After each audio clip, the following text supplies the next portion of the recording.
Hey guys, in this video, I will show you how to install the Umingle web app on your PC using Google Chrome and the Brave browser.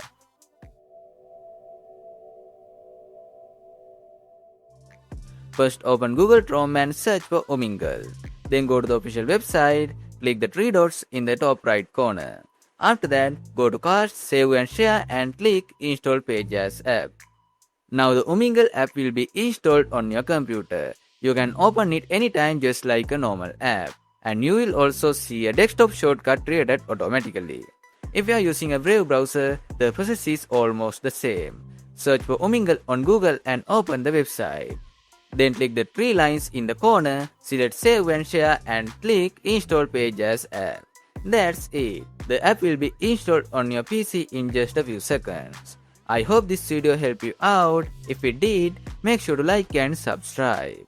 Thanks for watching.